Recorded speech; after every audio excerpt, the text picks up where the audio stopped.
6월 4일 하나님께서 우리에게 주시는 말씀 신명기 14장 22절로 29절까지 말씀입니다. 신명기 14장 22절로 29절까지 말씀. 5. Moses Kapitel 14 Verse 22 bis 29. 구약성경 284면 또 285면입니다. Alte Testament Seite 285. 이 계시 말씀을 봉독할 때 모두 하나님의 음성을 들을 수 있길 바랍니다. 너는 마땅히 매년 토지 소산의 11조를 드릴 것이며 내 하나님 여호와 앞 곧 여호와께서 그의 이름을 두시려고 택하신 곳에서 내 곡식과 포도주와 기름의 11조를 먹으며 또 내 소와 양의 처음 난 것을 먹고 내 하나님 여호와 경외하기를 항상 배울 것이니라. 그러나 내 하나님 여호와께서 자기 이름을 두시려고 택하신 곳이 내게서 너무 멀고 행로가 어려워서 내 하나님 여호와께서 그 풍부히 주신 것을 가지고 갈 수 없거든. 그것을 돈으로 바꾸어 그 돈을 쌓아 가지고 내 하나님 여호와께서 택하신 곳으로 가서 내 마음에 원하는 모든 것을 그 돈으로 사되 소나 양이나 포도주나 독주 등 내 마음에 원하는 모든 것을 구하고 거기 내 하나님 여호와 앞에서 너와 내 권속이 함께 먹고 즐거워할 것이며 내 성읍이 거주하는 레위인은 너희 중에 분깃이나 기업이 없는 자이니 또한 저버리지 말지니라. 매 3년 끝에 그 해 소산의 10분의 1을 다 내어 내 성읍에 저축하여 너희 중에 분깃이나 기업이 없는 레위인과 내 성중에 거류하는 객과 및 고아와 과부들이 와서 함께 먹고 배부르게 하라. 그리하면 내 하나님 여호와께서 내 손으로 하는 범사에 내게 복을 주시리라. 아멘. 우리 신명기 14장 말씀 살피고 있습니다. 신명기 14장 앞부분에서는 몸과 음식에 관한 규정이 나와 있고, 그리고 뒤쪽은 하나님을 섬기는 방법들이 나오는데 그 대표로 우리 11조에 관한 이야기가 나오고 있습니다. 우리 지난 2주 동안 신명기 14장의 앞부분을 살피면서 먼저는 몸을 상하게 하지 말 것에 대한 것과, 그리고 지난주에는 음식에 관한 규정을 우리가 살폈었습니다. 이 전혀 상관없어 보이는 몸을 상하게 하지 않는 것과 음식에 관한 규정이 우상 숭배를 금하는 규정에 대한 세부 사항이라고 하는 데 있어서 공통점이 있었고, 그 두 가지에 대한 그 공통점의 가장 중요한 메시지는 너희는 하나님의 소유된 백성이다 라는 것이었습니다. 그러니까 하나님의 소유이기 때문에 너희 스스로 몸을 상하게 하지 말고, 또 하나님의 소유이기 때문에 너희가 먹는 음식에 대하여도 하나님을 섬기는 방식이어야지 우상을 섬기는 방식이면 안 된다라는 의미에서 이와 같은 규정을 주신 것이지, 그 자체에 정한 것과 부정한 것에 대한 의미가 있는 것은 아니다라고 하는 것이 우리 지난주와 지지난주를 통해 우리의 말씀을 통해 확인한 내용이었습니다. 그러니까 즉 하나님의 소유인 우리의 몸을 우상 숭배하는 자들과 같이 함부로 다뤄서는 안 되는 것이며, 또한 우상 숭배하는 자들처럼 자기 만족을 채우기 위해서 음식을 먹는 것이 아니라 무엇을 먹든지 마시든지 하나님의 영광을 위해서 행하라라고 하는 것이었습니다. 그러니까 즉 하나님의 자녀는 먹고 마시며 생활하는 삶의 모든 영역에 대하여 오직 하나님만을 생각하고 하나님의 말씀 안에서 거룩하며 또 그 거룩함을 지켜 나가는 방식으로 삶을 살아야 한다라고 하는 것이 우리 14장에서 대단히 강조하고 있는 그런 하나님의 말씀입니다. 오늘 본문 말씀은 하나님을 섬기는 것이 우상을 섬기는 것과 어떻게 다른 것인가 라고 하는 것에 대하여 우리가 계속 살펴왔던 것처럼 오늘 말씀을 통해서도 또한 하나님의 소유인 백성들이 하나님을 소유한 백성으로서의 그 소유함을 어떻게 드러내며 살아갈 것인가 하는 것이 그 주된 내용입니다. 그 내용으로서 하나님을 소유한 자가 살아가는 방식으로서, 또 하나님의 소유된 백성들이 살아가는 방식으로서 어떻게 세상과 구별될 것인가에 대한 가장 대표적인 예로 제시되고 있는 것이 지금 11조에 관한 내용이라는 겁니다. 그래서 이 11조에 관한 규정이 하나님의 소유인 백성들이 어떻게 그 소유함을, 하나님을 소유하고 또 하나님의 소유됨, 그러니까 소유함과 소유함을 어떻게 드러내며 살아갈 것인가 라고 하는 것을 오늘 말씀을 통해서 우리가 확인하게 됩니다. 오늘 본문에 있어서 가장 앞부분 22절과 23절 말씀을 보면 11조를 드려야 하는 이유가 명확하게 나와 있습니다. 뭐라고 나와 있냐면 자, 14장 22절과 23절 말씀입니다. Verse 22 und 23 너는 마땅히 매년 토지 소산의 11조를 드릴 것이며 내 하나님 여호와 앞 곧 여호와께서 그의 이름을 두시려고 택하신 곳에서 내 곡식과 포도주와 기름의 11조를 먹으며 또 내 소와 양의 처음 난 것을 먹고 내 하나님 여호와 경외하기를 항상 배울 것이니라. 그러니까 11조를 드리는 것은 각양 자기가 속한 방식대로 예를 들어 농사를 짓는 사람이라면 농사의 방식대로 목양을 하는 사람이라면 목양의 방식대로 각자 자기의 방식대로 11조를 드릴 것인데 11조를 드리는 것은 무엇 때문이다? 여호와 경외하기를 항상 배우는 것을 위하여 드리는 것이다 라고 하는 것이 11조의 목적이라고 나와 있습니다. 그러니까 11조는 돈을 내는 것이 목적이 아니라 그것이 하나님을 경외하는 방식이다라고 하는 겁니다. 어떻게 그것이 하나님을 경외하는 방식인가 라고 하는 겁니다. 그것은 뭐냐면 여기 보시면 매년 토지소산의 11조 그러니까 농사를 지은 사람이 10분의 1을 하나님께 드린다라고 했고요. 그 다음에 목축을 하는 사람은 자기가 기르고 있는 양이나 소 중에 10분의 1을 드리는 게 아니라 처음 난 것을 드린다고 했습니다. 그러니까 이름이 11조지 실제로 10분의 1이 되는 게 아니죠. 이 경우는. 그러니까 11조라고 하는 것은 그 이름이 11조인 것이지 이것은 우리가 생각하고 있는 것과 조금 내용이 다릅니다. 그러면 이스라엘 백성들이 11조를 생각했던 내용을 우리가 한번 잠깐 생각해 보도록 하겠습니다. 이스라엘은 신정국가입니다. 오늘날 우리가 생각하는 우리가 살아가고 있는 이런 나라처럼 민주주의라든가 혹은 공산주의라든가 혹은 뭐 자본주의, 뭐 사회주의 이런 양식의 국가가 아닙니다. 또 왕정국가이기도 하지만 이 이스라엘은 특징이 뭐냐면 신정국가입니다. 원래 왕이 있지 않았었습니다. 왕을 나중에 세웠죠. 왕이 있기 이전에 하나님께서 직접 다스리시는 나라였고 이건 이 국가 전체가 하나의 교회의 형태였습니다. 그래서 그들이 이 국가에 내는 이 11조라고 하는 것은 그 자체로 세금과 같은 성격을 갖고 있었던 겁니다. 그러니까 지금 우리가 11조를 이해할 때에 오늘날로 따진다면 이건 교회에 우리의 수입의 10분의 1을 낸다라고 해서 그 교회를 유지하는 것만이 아니라 국가를 유지하는 세금으로서의 의미도 있었다는 얘기입니다.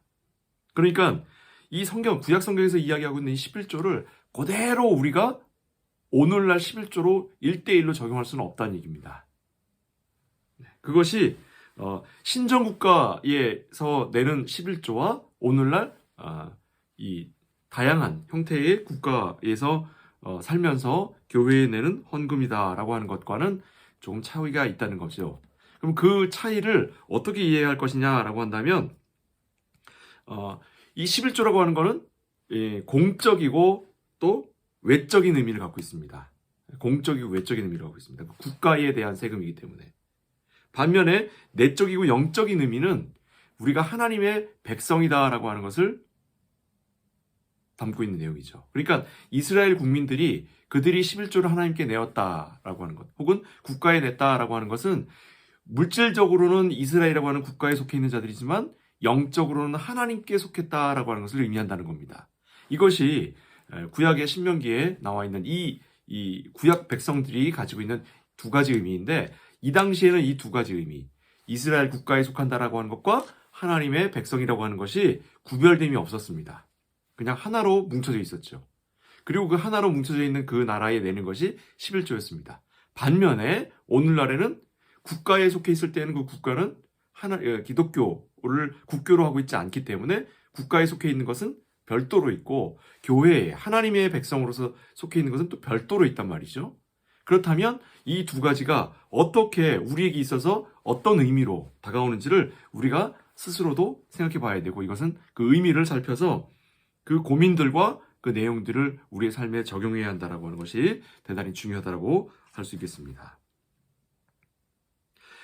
우리가 11조에 대해서 생각해 볼 것은 11조에 대해서 가장 먼저 생각해 봐야 될 것은 11조는 노력하여서 얻은 열매의 일부를 하나님께 혹은 교회에 혹은 국가에 기부하는 것이 아니라 하나님께서 우리에게 주신 것의 일부를 우리가 사용할 수 있도록 허락을 받았다라고 하는 것. 그러니까 의미가 다릅니다.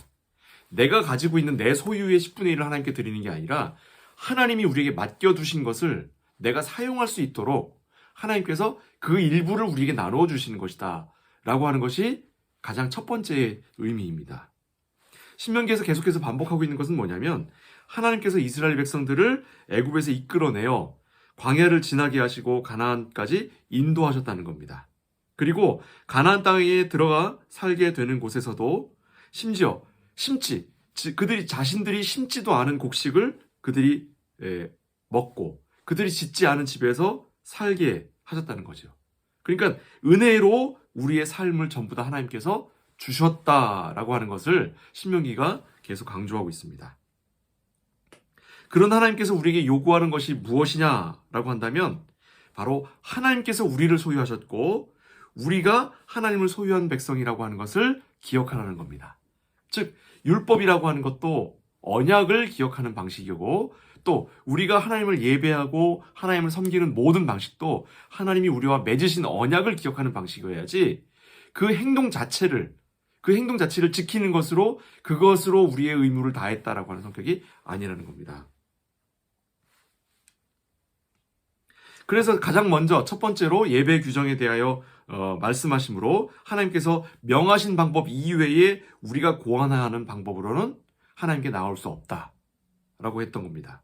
그리고 두 번째로는 하나님의 소유인 우리의 몸을 함부로 상하게 하지 말 것과 우리에게 허락하신 이익이 원래는 하나님의 것이었기 때문에 그것을 기억하도록 하시기 위해 11조를 정하신 겁니다. 즉 11조는 우리 것을 나누어 내는 것이 아니라 하나님의 것을 우리가 나누어 사용하도록 허락받았다는 겁니다. 하나님께서 이와 같이 행하시는 이유는 우리에 대한 자신의 소유권을 하나님께서 주장하시기 위해서입니다. 하나님께서 우리를 사랑하시는 이유는 하나님의 소유는 백성이기 때문입니다.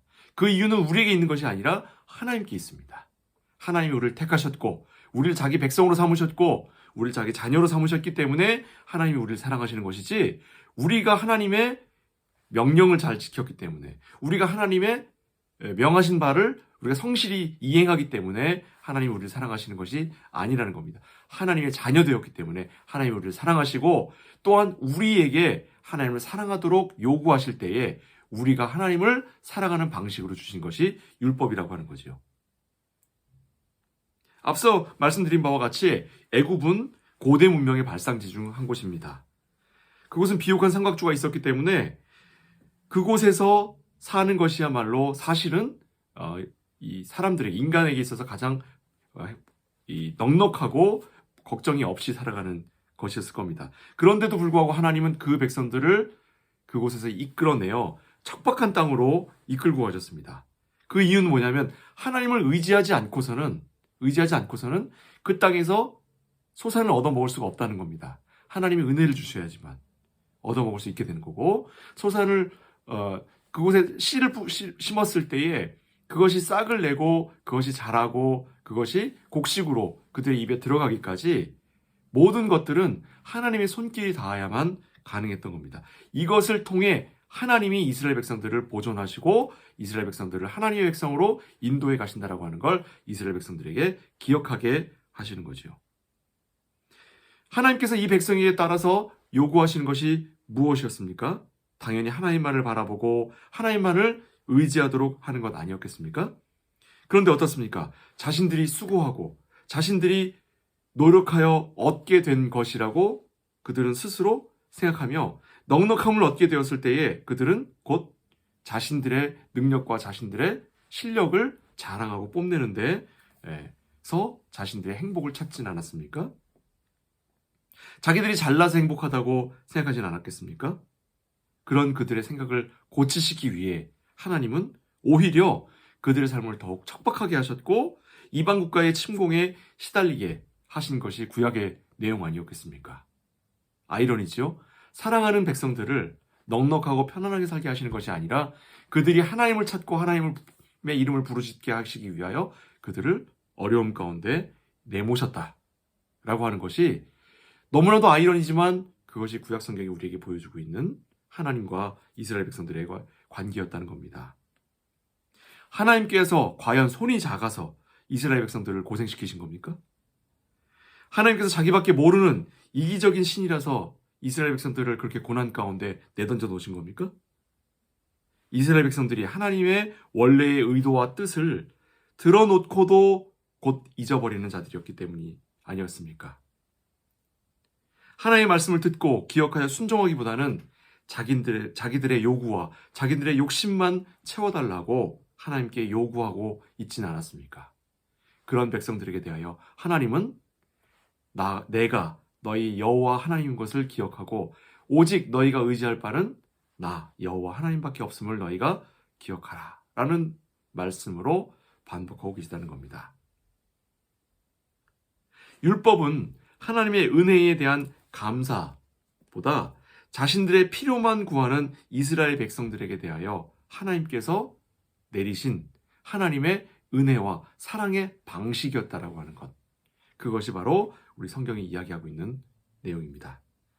우리 말씀 신명기 좀 뒤쪽으로 한번 가보겠습니다. 신명기 28장 말씀입니다. 신명기 28장 15절부터 24절까지 말씀입니다.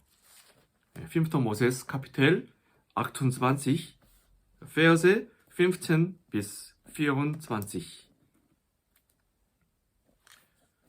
15절부터 24절까지 말씀입니다. 알트 테스트먼트 사이트에 드라이브 너트 피어 신명기 28장 15절부터 24절까지 말씀입니다. 이 말씀 제가 읽도록 하겠습니다. 내가 만일 내 하나님 여호와의 말씀을 순종하지 아니하여 내가 오늘 내게 명령하는 그의 모든 명령과 규례를 지켜 행하지 아니하면 이 모든 저주가 내게 임하며 내게 이를 것이니 내가 성읍에서도 저주를 받으며 들에서도 저주를 받을 것이요 또 내 광주리와 떡 반죽 그릇이 저주를 받을 것이요 내 몸의 소생과 내 토지의 소산과 내 소와 양의 새끼가 저주를 받을 것이며 내가 들어와도 저주를 받고 나가도 저주를 받으리라. 내가 악을 행하여 그를 잊음으로 내 손으로 하는 모든 일에 여호와께서 저주와 혼란과 책망을 내리사 망하며 속히 파멸하게 하실 것이며 여호와께서 내 몸에 연병이 들게 하사 내가 들어가 차지할 땅에서 마침내 너를 멸하실 것이며 여호와께서 폐병과 열병과 염증과 학질과 한재와 풍재와 썩는 재앙으로 너를 치시리니 이 재앙들이 너를 따라서 너를 진멸하게 할 것이라. 내 머리 위에 하늘은 놋이 되고 내 아래 땅은 철이 될 것이며 여호와께서 비 대신에 티끌과 모래를 내 땅에 내리시리니 그것들이 하늘에서 내 위에 내려 마침내 너를 멸하리라. 아멘. 자, 보십시다.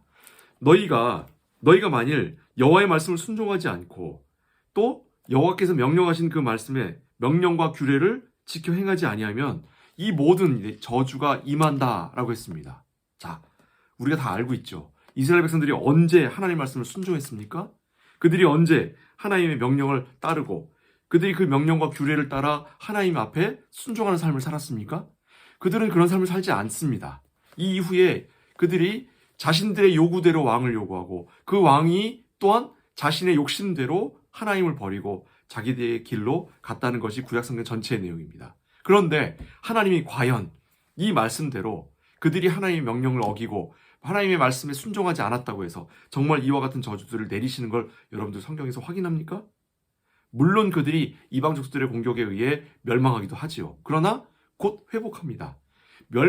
여기서 지금 이야기하는 멸망이라고 하는 건 사실은 그 백성들의 대가 끊어지고 그들이 모두 멸절하는 것을 의미합니다.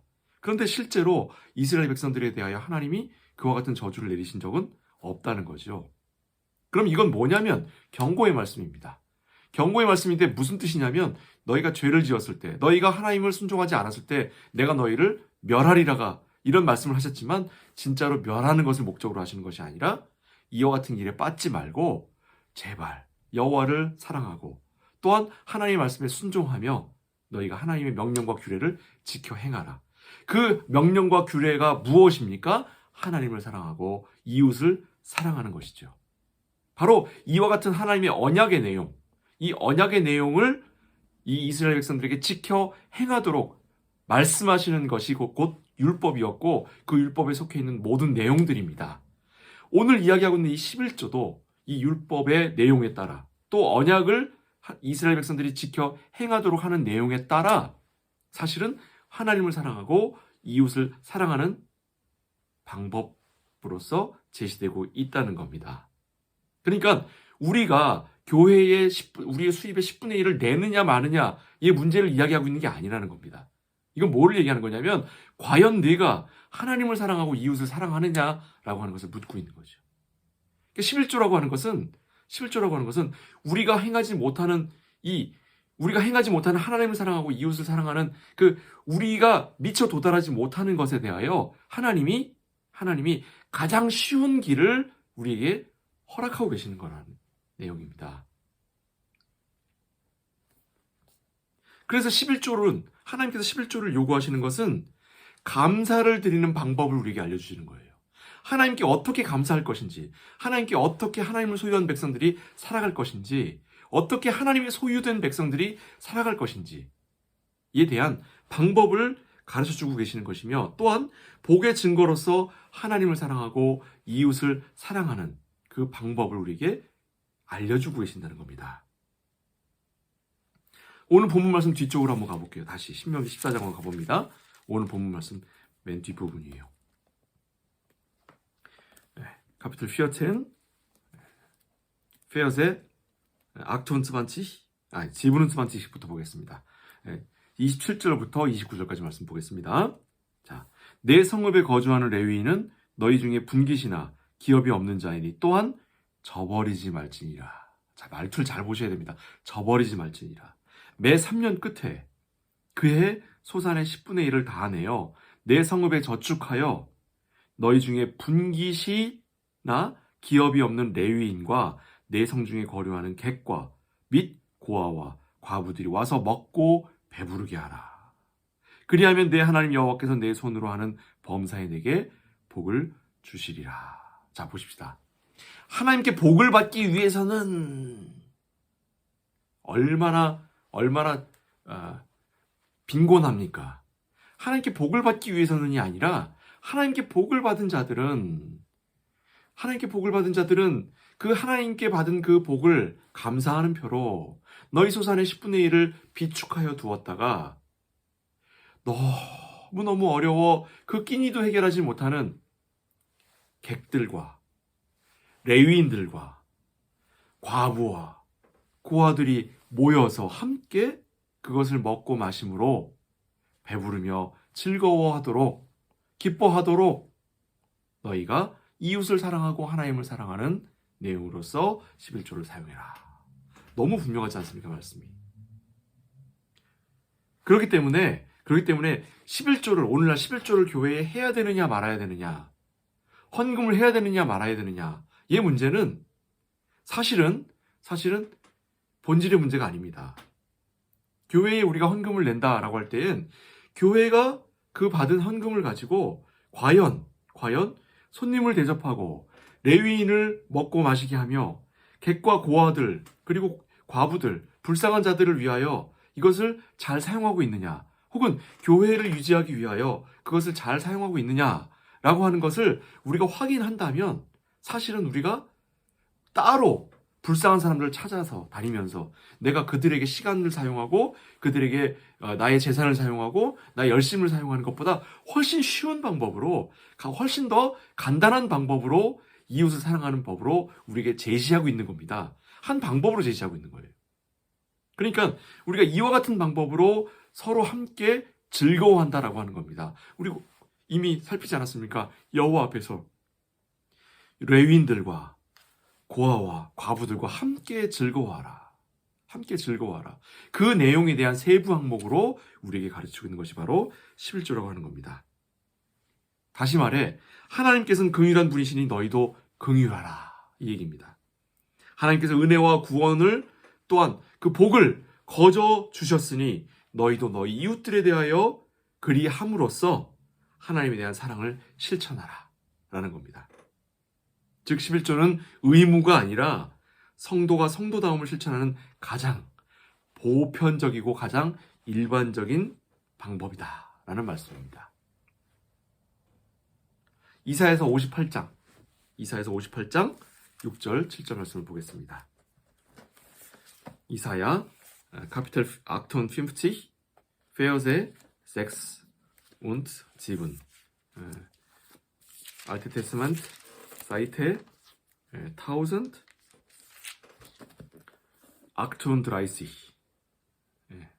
Alte Testament Seite 1038 이사야 Kapitel 58 Verse 6 und 7 제가 읽겠습니다. 내가 기뻐하는 금식은 흉악의 결박을 풀어주며 멍에의 줄을 끌어주며 압제당하는 자를 자유하게 하며 모든 멍에를 꺾는 것이 아니겠느냐.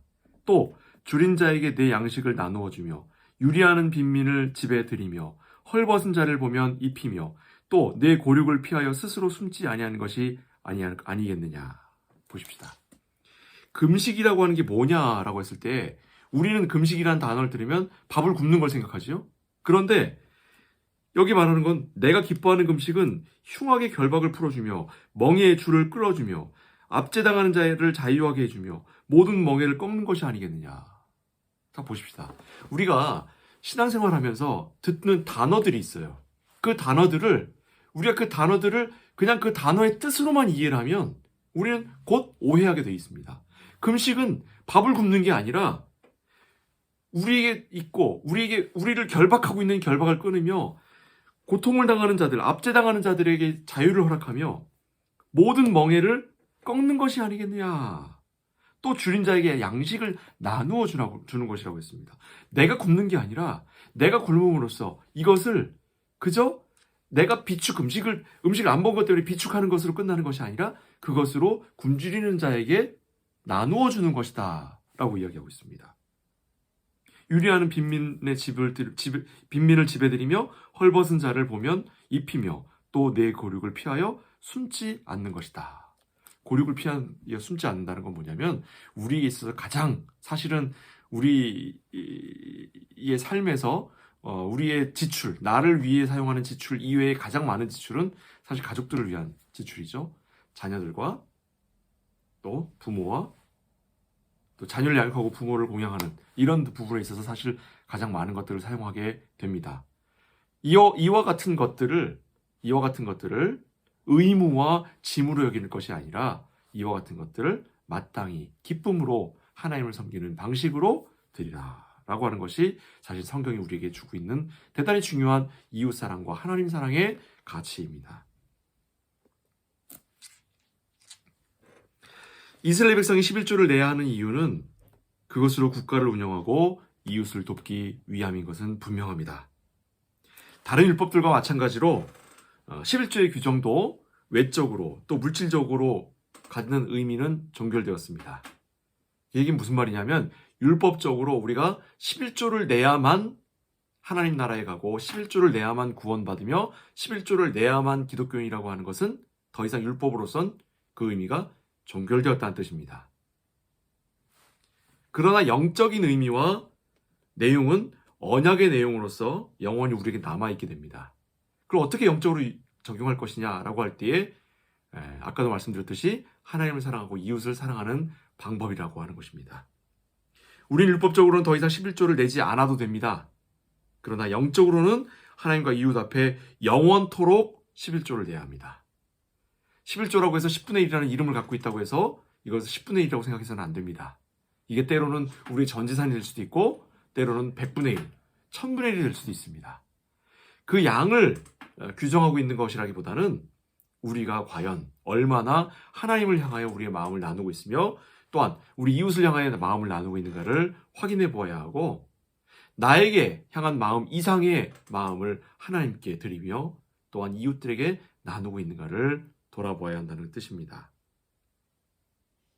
11조 안에는 언약의 내용인 하나님은 우리를 소유하시고 우리는 하나님을 소유하는 관계로서 하나님 사랑과 이웃 사랑의 영적인 가치가 우리에게 여전히 남아있다는 것을 의미합니다.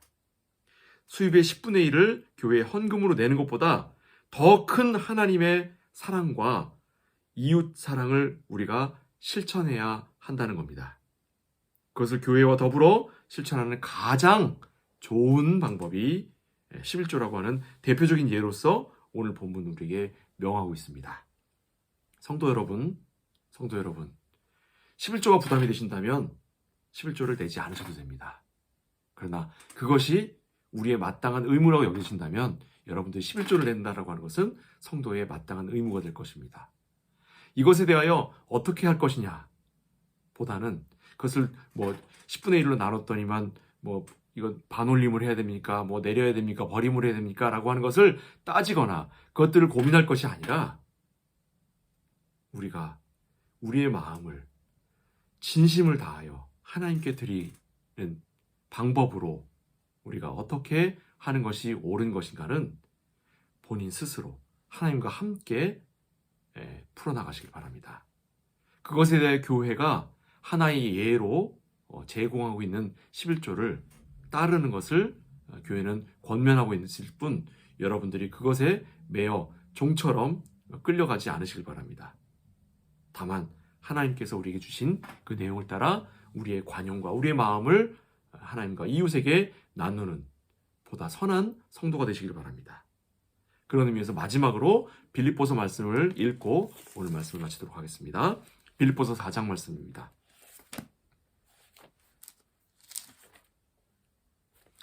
신약성경입니다. 신약성경 빌립보서 4장 4절 말씀입니다.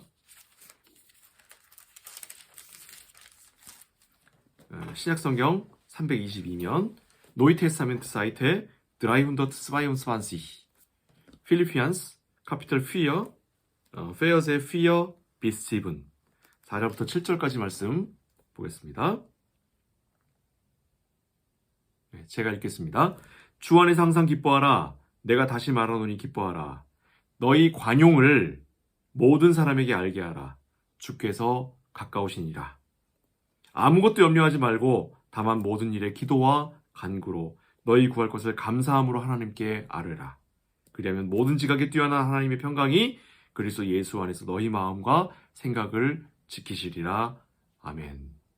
내가 보고 싶은 것만 보지 마시기 바랍니다. 여기서 내가 감사함으로 하나님께 기도하면 하나님이 그 감사를 받아주신다는 그 내용만 보지 마시고 이 4절부터 7절까지의 말씀이 뭘 의미하는지를 보시기 바랍니다. 여기서 말하는 기도와 간구는 이웃을 위한 기도와 간구입니다. 내 소원을 위한 기도와 간구가 아니라 하나님의 뜻을 위한 기도와 간구입니다. 주 안에서 항상 기뻐하시고 다시 말하노니 기뻐하시고 여러분의 관용을 모든 사람에게 알게 하심으로 감사함으로 기도하시고 그 기도가 응답된 것을 믿으시고 그리고 모든 지각에 뛰어나신 하나님께서 모든 평강과 은혜와 사랑과 내용으로 우리의 마음과 생각을 지키시는 은총을 누리시는 저 여러분 되시기를 주님의 이름으로 축원을 드립니다. 기도하겠습니다. 사랑하는 아버지 하나님, 우리가 참으로 하나님의 자녀된 자로서 하나님의 성도된 자로서 우리가 교회에 속한 자로서 마땅히 행해야 할 것들이 우리가 교회의 의무라고 하여 우리에게 불편한 족쇄처럼 느껴졌다면 우리가 과연 하나님을 사랑하고 이웃을 사랑하는 자인가라고 하는 부분에 관하여 다시 한번 깊게 고민해 볼 수 있도록 인도하여 주옵소서. 만일에 그것이 우리에게 족쇄가 된다면 가벼운 마음으로 그것을 털어버릴 수 있는 용기 또한 허락하옵소서. 그러나 그와 같은 용기에 앞서 참으로 하나님을 사랑하고 이웃을 사랑하는 것이 무엇인지를 진지하게 고민하는 참된 성도로서 하나님 앞에 서고 이웃들 앞에 서는 우리 미래난독교회 성도들 모두 될 수 있도록 주께서 복되게 하여 주시고 은혜 내려 주옵소서. 예수 그리스도 이름으로 축복하며 기도하옵나이다. 아멘.